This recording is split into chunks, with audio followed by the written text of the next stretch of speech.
যে মহিলা আমাকে আমার কাছে ডিভোর্স চাচ্ছিল বিগত প্রায় 1.5-2 বছর থেকে, আমি ডিভোর্স দিইনি, কারণ আমি ডিভোর্স দেওয়ার জন্য সংসার করিনি। শেষ পর্যন্ত সে আমাকে ডিভোর্স দিয়েছে, তাও আজকে থেকে প্রায় 6-7 মাস আগে। এখনও সে আমার বাড়িঘর তো নাই, আমি এই জায়গাতেই থাকি। আলহামদুলিল্লাহ, আল্লাহ বাঁচায় রাখছে। এখানে আসো কয়েকদিন পর পর হামলা, তার টাকা চাই। আমার ব্যবসা বাণিজ্য সব তাকে ছাড়ে দিছে অনেক আগেই। প্রায় 1 কোটি টাকার উপরে শোরুমের বাকি ছিল, বাইক ছিল, পার ছিল 18 লাখ টাকার। আরও আমার বিভিন্ন ভাড়া, বিভিন্ন জায়গার মার্কেটের ভাড়া সব সে তুলে অনেক আগের থেকেই। এখন সে জমি বিক্রি করবে, বিক্রিও করছে অলরেডি, কিন্তু বিক্রি করে টাকা কি করে এটা আল্লাহ ছাড়া কেউ জানে না। আর যখন আমি বাধা দিই, তার যদি বিক্রি ন্যায্য দামে করতো কোনো ব্যাপার না, কিন্তু চোর যেমন কোনো পণ্য চুরি করে আনার পর অর্ধেক দামে কি বা তার কম দামে কি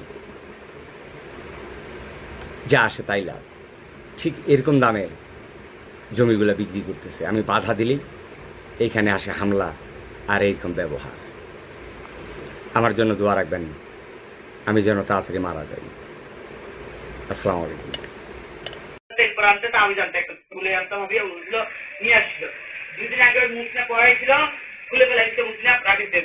ওই দিন কাঁদতেছে, আমি যখন দেখতেছি ওর মুসলিম ছিল গলায় চাবিটা নাই, চাবিটা কই তো খুলে রাখে দিচ্ছে। কেন ওই সাপের বাঁধতে টাইট করে তাকি নেয়, ওইটা খুলে রাখবে কেন? ওই জন্য তো কাঁদতেছে, 2 দিন ধরে কান্দ নাই।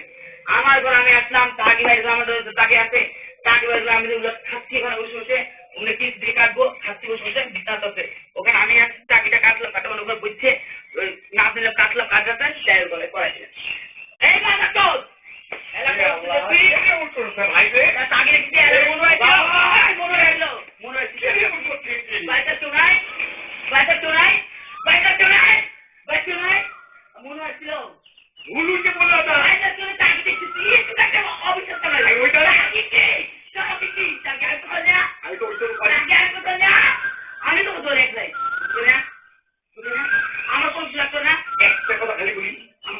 আল্লাহর প্রথম ওই জিনিসটা আমি মিথ্যায় বলছি, এখন ওই জন্য আর বলতে চাচ্ছি না, কারণ মিথ্যা করলে একটা মিথ্যা থেকে 10টাই বলতে হয়।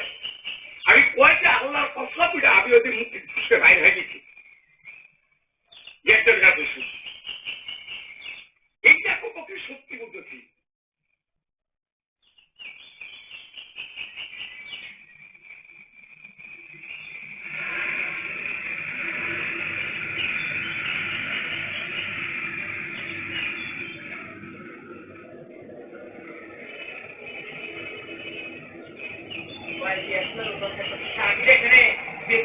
অবিশ্বাস করছি একটা থাকি পরে আসলে দেখতে অবিশ্বাস। আপনার